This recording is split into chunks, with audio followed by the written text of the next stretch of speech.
This video is sponsored by Dragon City. Okay, no, that is a nightmare. Welcome y'all to another edition of me talking about Rick and Morty, and tonight, we got our very first horror-themed episode, which honestly surprised me. As given the number of times that this show has dipped into horrific ideas, scary movies, and other unsettling material, it's kinda shocking that it took us this long to make an episode that was just straight out of Twilight Zone. And after watching the episode, maybe they should have kept us waiting a bit longer. Oh Rick, they want you to say wubba lubba dub dub at the end. Screw that, we're not whores. I've never felt so called out. However, wubba lubba dub dub, let me tell you about today's sponsor, Dragon City. Dragon City is a free-to-play mobile game that's available on all devices. You can collect over 1,000 dragons with different elements and rarities and build your own dragon empire. You'll need to grow food, earn gold, and find gems to grow and personalize your city while advancing to new levels. In order to grow your floating empire, you can breed 2 dragons together to create a new dragon species. Hatch your eggs, then feed your baby dragons to evolve them. Next up, train up your dragons and bring them into battle for them to gain experience and become more powerful. Take part in PvP battles such as Master Arenas, where you can challenge your friends and face other Dragon Masters. Become a member of an alliance, interact with other Dragon Masters, and work together in exclusive team events to unlock chests full of awesome rewards. Complete exciting weekly mini-games to claim daily prizes and catch new dragons. You can also get your Divine Pass to complete extra goals and earn even more rewards. But that's not all. Your favorite, The Walking Dead characters are coming alive in Dragon City, celebrating the iconic show's return with the new Negan, Maggie, Rick, Carol, Daryl, and Michonne dragons. To collect all the exclusive Walking Dead dragons, download Dragon City by clicking the link in the description or scan the QR code and get a special free starter pack with 15,000 food plus 30,000 gold plus the epic zombie nature dragon. This is only for a limited time, folks, so if you want to get in on one of the funnest games on mobile right now, this is the way to do it. Now, I'm no stranger to the lows of Rick and Morty. I remember 2 weeks ago. But for as wild of a ride that this show can be, at the very least, you can appreciate its willingness to play around with fun concepts. Xenobites, Dark Crystal Space Crows, incest, self-cest, there's pretty much nothing that's off the table. However, when the sky's the limit, the show's ability to shock me pretty much disappears. Like, yeah, the two Beths are hooking up, Rick has a capitalism metaphor, and a horrible thing happened to Morty. Must be Tuesday. But for as much as I enjoy spending nights crafting Rick and Morty content, the call of sleep was very heavy on this one. As this episode, and I shudder to even use the word, is mid. Shocking, I know, but let's clarify what I like before stabbing those compliments in the back. And the big thing that people are going to love or hate is the actual horror of this episode. The idea of sleep is pretty fucked up. We literally sleep through half our lives, and while I'm pretty sure it would drive us insane, the concept of being able to program my body to do tasks at night while I get to wake up refreshed is honestly a top 10 superpower to me. But naturally, this being connected to Rick Sanchez and Jerry, it has to go south some way. With the programmed night bodies developing their own identity, we pretty much have a recipe for disaster that the first episode of Moon Knight already did better. However, I will give major props to the atmospheric and creepy direction of the first couple night scenes.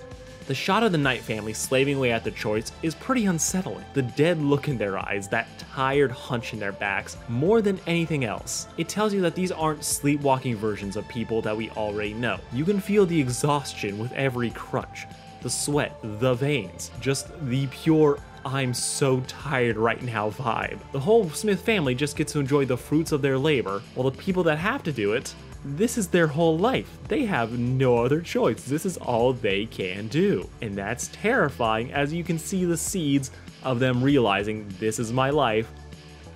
Fuck this. And while I would hardly call most of these scenes scary, I would definitely classify them as unnerving, especially once you realize, yeah, these things, they think. With the nighttime, we're working your hands to the bone, rinsing dishes as the family has let themselves become slobs, as the family no longer has to clean up after themselves. These back night shots are some of my favorite in the episode, as it just hits that dark atmospheric lighting that feels a step above what we'd usually see from the show. There's an almost cinematic quality to a lot of these moments, which makes it all the harder for when the show smashes back to what it usually does. By far the best sequence in this episode is when the Knight family finally snaps and threatens Rick. We see them hold the man down and shovel dry crusty food down his throat. It's terrifying, and that little scratch from the plate is just... it's just so good. Not to mention that the whole family's just in the dark, their eyes are glowing, and oh my god, there's a great podcast I'm blanking on right now, but I'll put the image in the actual video. And all this is perfect because Rick has it coming. This man decided washing his plates is too much effort, and he resents the night shift for even daring to ask. And like, yeah, he deserves this. He's being a dick. Now, before I start talking shit, blitz through the other things I liked.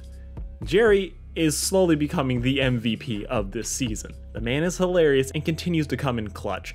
Shocking how a little bit of kindness gets him out of so many situations. I also love the idea of Summer's night self taking over as the new head of the family, with the post-credits interview revealing that this Summer is fueled by her deep-seated resentment of her grandfather. There's a great little callback in here. Sorry, Summer, your opinion means very little to me. Your opinion means very little to me.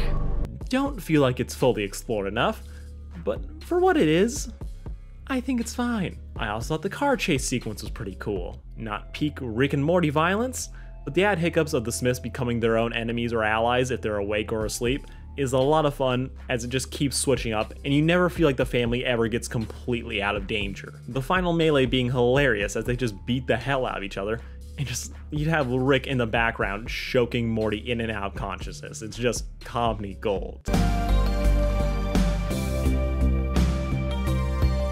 Alright, let's talk about what I didn't like. Big complaint, I never found the Knight selves to be an intimidating presence. In fact, I kinda thought they looked dumb. Like, besides the Rick torture scene, it never really clicked for me. Like, they're doing the zombie shuffle, they have a dead expression that got real goofy looking real quick. Like, instead of being like, oh, they're zombies, but they're sleeping instead. No, it just looks like the Smiths, but high.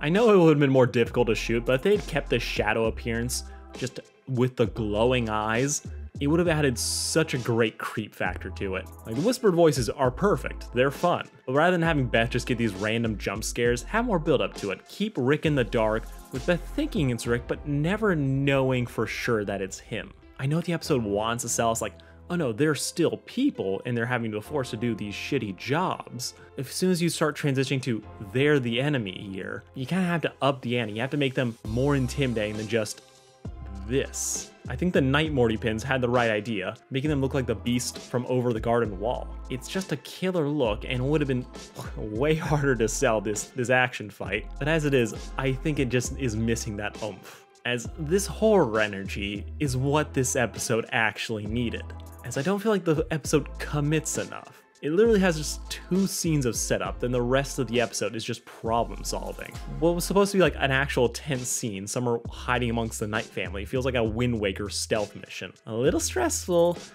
but the mystique of the Knight family is just gone, as Summer can just immediately bluff her way through it. Like, I love the idea of the Knight family doing things that the Smiths don't know about, when they start removing all the stuff and they just like have no idea what's going on. I love how they're playing out with the concept. It's a real classic Rick and Morty adventure, but the episode barely feels like it has the time to deepen or add anything to it. There's no one-upping itself like we usually see with some of these concepts, like the Inception episode. It's just, oh, we're here. This is the problem. How do we solve it? With it also feeling like the show has to kind of tie Rick's hands to make this a problem. I feel like if anything though, I gotta credit that these episodes are very brisk. They're only 21 minutes long and they go by fast. And I truly do love the end, where Rick would rather lose his free will than wash dishes. And the Knight family realizing real life is too hard and giving the Smiths back control is just perfect. No! They killed the Choco Taco! I'm kind of just left wishing that they had committed more to the bit, gone full horror. Keep the ambience of the night, as on its own, it's kind of basic, Summer's the villain, and for as much fun as the switch-ups are, we've seen better Rick and Morty action, and we've absolutely seen better jokes. It's not terrible, and overall I thought it was fine, but nothing to write home about. Maybe this season really will fall into the pattern of great to mid episodes all the way till the end. But the question I really want to ask my audience though, Do you feel like the fandom has kind of burnt out on Rick and Morty, or did Adult Swim really just drop the ball promoting this season? As at the moment, it kind of feels really lackluster. House of the Dragon is eating this show's lunch, conversation-wise, and it's just kind of sad to see. I mean, come on, this is Rick and Morty, not Rings of Power. Alright, this has been Sarcastic Chorus. Remember to check out today's sponsor, Dragon City. And remember to like, share, and subscribe all my vids. And yes, I am still working on shipping videos. Just you wait.